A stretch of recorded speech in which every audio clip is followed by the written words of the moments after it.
Bonjour, sixième vidéo, donc la charge en gaz frigorifique. Donc, je vais vous expliquer. Alors, la charge en gaz, la charge de l'installation doit pouvoir revenir entièrement dans la bouteille liquide de votre installation. Donc, tout le gaz que vous avez dans votre installation doit pouvoir revenir entièrement dans la bouteille de liquide. C'est pour ça qu'on va faire cette formule pour calculer la quantité de gaz que l'on doit mettre. Après avoir atteint le vide, vous faites la charge en gaz de votre installation. Comment? Vous calculez la charge nécessaire pour cette installation avec une méthode simplifiée. Masse de gaz nécessaire en kilogrammes est égale au volume de la bouteille en décimètres cubes fois densité du gaz considérée en kilogrammes par décimètre cube. Suivant le détendeur, nous devons mettre ici du 134 qui a une densité à 20 degrés de 1,26 kg par décimètre cube. Donc la masse de gaz que l'on doit mettre est égale au volume de la bouteille fois la densité du gaz que l'on va mettre dedans, à la température qu'on va le mettre, fois 80% de la bouteille. Je ne remplis jamais à 100% la bouteille, ça je le rappelle. Exemple, la bouteille fait 2,3 litres. Donc 2,3 litres, c'est égal à 2,3 décimètres cubes. 2,3 décimètres cubes fois 1,26 kg par décimètre cube. Donc 1,26 fois ça nous donnera déjà le nombre de kilogrammes que peut contenir la bouteille à 100%. Mais moi je veux que ce soit 80%. Donc je multiplie par 80% ou 0,8 est égal à 2,3184 kg. Pour une mise en service ou charge d'une installation qui a été mise au vide, le chargement en gaz se fait installation à l'arrêt. Donc vous ne mettez jamais le gaz frigorifique au départ quand vous mettez en service une installation qui n'a pas de gaz. Vous ne mettez pas en route votre installation et vous injectez côté BP et on y va. Non, non, on peut faire cette façon-là, est la plus pratique. Donc vous allez faire quoi? Vous allez mettre votre installation à l'arrêt et charger à l'arrêt. Et je vais expliquer comment. Et vanne magnétique déconnectée électriquement. Donc la vanne magnétique, vous la déconnectez électriquement pour ne pas envoyer du gaz du côté évaporateur et la partie de ligne liquide derrière la vanne magnétique. Je expliquerai pourquoi après. Attention, vous chargez avec une balance et côté liquide, donc du côté de la bouteille liquide de l'installation, et en phase liquide. Voilà. Pourquoi en phase liquide? Parce que la phase liquide, vous allez charger beaucoup plus rapidement. Et en plus de ça, certains gaz, comme les nouveaux gaz que l'on a actuellement, toute la gamme 400 qui sont des zéotropes ou des non-azéotropes, ceux-là, on est obligé de les charger en liquide. Si on ne les charge pas en liquide, on n'aura pas le gaz qui est désiré. Alors, ne pas envoyer de gaz liquide côté BP. On n'envoie jamais le liquide côté BP, du côté de la plaque de clapet, et on n'envoie jamais aussi de liquide côté HP compresseur. Si vous avez du liquide côté HP compresseur, c'est pareil que si vous l'envoyez côté BP. Parce que ça va aller sur la tête de culasse et bonjour les dégâts. Ceci pourrait endommager votre compresseur, coup de liquide. Alors, si vous voyez que votre charge arrête, si vous voyez que la charge vient à s'arrêter le temps que vous êtes en train de charger côté liquide, et que vous n'avez pas mis assez de gaz, qu'il vous manque un petit fifre là, qu'est-ce que vous faites? Vous mettez le noyau magnétique et le gaz va aller du côté évaporateur. Et qu'est-ce qui va se passer? On va faire une chute de pression côté bouteille de liquide et tout le côté que vous avez rempli. Et le gaz de votre bouteille de charge va continuer à rentrer dans l'installation. Et en général, vous chargez du premier coup. Si vous faites ça bien proprement, si votre vide est bien fait proprement, vous pouvez charger en une seule fois de cette façon-là.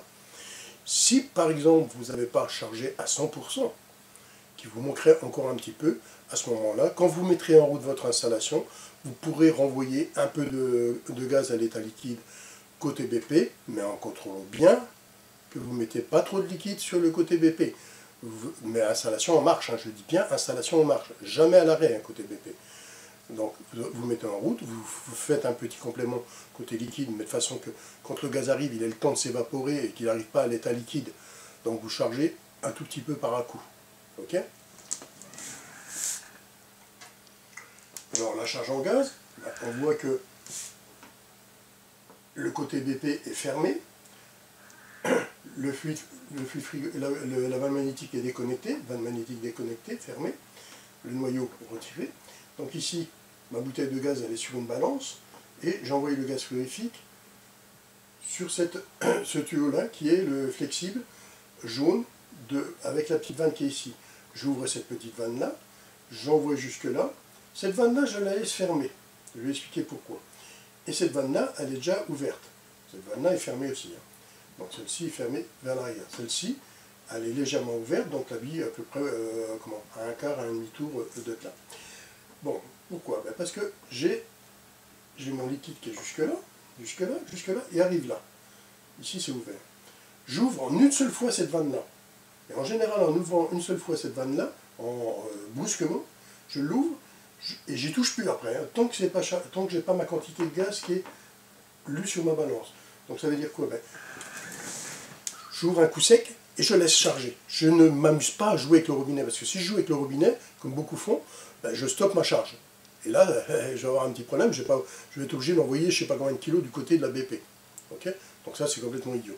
Donc, vous chargez en une seule fois, et en général, le gaz va arriver comme une flèche dans la bouteille de liquide, et en général, on arrive à charger très correctement comme ça. Là, ici, fin de la charge si nécessaire, poser le noyau pour ouvrir le circuit HP. Donc ici, j'ai toujours ma vanne BP fermée, mais là, je mets le noyau pour, si je n'ai pas chargé suffisamment, ben, j'envoie encore un peu de liquide de ce côté des vapeaux. Comme le vapeau est vide et mis au vide, ben, je vais envoyer pas mal de liquide dedans. Qu'est-ce qu'il va faire? Ben, ça va faire chuter la pression là-dedans, et le gaz liquide qui est là va partir et faire le complément qui me manquerait. En général, comme je l'ai dit tantôt, je dois y arriver du premier coup. Alors maintenant, qu'est-ce qu'on va faire? On va mettre, avant de mettre en service notre installation, vous rebranchez correctement votre vanne magnétique. Avant la mise en service, vous contrôlez la tension d'arrivée générale de votre tableau électrique. Alors votre tableau électrique, vous allez devoir regarder la tension qui arrive dessus. Parce qu'il y a beaucoup d'accidents. Les gens vous disent, oui, moi j'ai la puissance, j'ai eu 380 plus neutre, il n'y a pas de problème. Puis quand vous arrivez sur place, on vous a envoyé du 220 tri. L'électricien, il s'en fout, lui, il vous amène de l'électricité, vous branchez ça sur votre tableau, et c'est vous qui avez les problèmes après. Donc contrôlez bien la tension qui arrive à votre tableau avant de prendre le sectionneur et faire ça. Et on ne fait jamais ça. Hein. Je vais vous expliquer toutes les manœuvres qu'il faut faire après. Avant la mise en service, vous contrôlez la tension d'arrivée. Suivant la tension, vous regardez si les différents couplages sont bien câblés, étoile ou triangle. Vous faites la vérification de la commande et des branchements de chaque appareil. Vous faites alors la mise en service de votre installation. Alors, voilà. Vous avez votre tableau électrique qui est ici. Vous avez l'appareil de contrôle qui est ici. Ici, vous avez votre compresseur. Là, ici, normalement, il y a un ventilateur, mais je ne vais pas dessiner pour ne pas prendre trop de place ici. Vous avez aussi un ventilateur qui est logé ici. Et vous avez tous les appareils de contrôle qui sont liés ici, les sondes et tout ça. Alors ici, le premier truc que j'ai dit tout à l'heure qu'on allait faire, c'est regarder la tension qui arrive ici. Ouvrir mon tableau électrique. J'ouvre mon tableau électrique. Avant d'envoyer la tension, qu'est-ce que je fais? Je vais regarder déjà si mon circuit n'est pas à la masse. Je regarde face par face si j'ai pas de masse. Je regarde si j'ai pas de court-circuit. Aussi bien dans tous les circuits. Alors faites attention aussi. Hein. Votre appareil de contrôle, vous ne vous en servez pas sur les sondes d'un appareil électronique qui serait une commande électronique, par exemple un thermostat électronique avec des sondes et tout ça. Vous n'employez jamais votre appareil de contrôle dessus. Parce qu'il y a une pile de 4,5 volts qui est dans votre appareil, et les sondes ne sont peut-être pas prévues pour recevoir ça. Alors jamais faire ça. Okay, donc vous allez ouvrir votre tableau, vous allez regarder après tout ce qui est commande et puissance et tout, si tout correspond bien au câblage qui a été fait. Vous ouvrez les pressostats, vous regardez les pressostats s'ils sont bien raccordés, vous regardez si c'est bien mis à la terre, vous regardez les thermostats ou le thermostat électronique s'il est bien câblé et s'il est bien raccordé à la terre aussi. Vous regardez les ventilateurs s'ils sont bien câblés comme il faut et s'ils sont raccordés à la terre aussi. Vous regardez le compresseur si lui il est bien câblé, s'il est bien raccordé à la terre, et les sécurités qui sont sur chaque appareil et tout. Et toute la régulation, tous les sondes et tout ça, si tout est bien raccordé.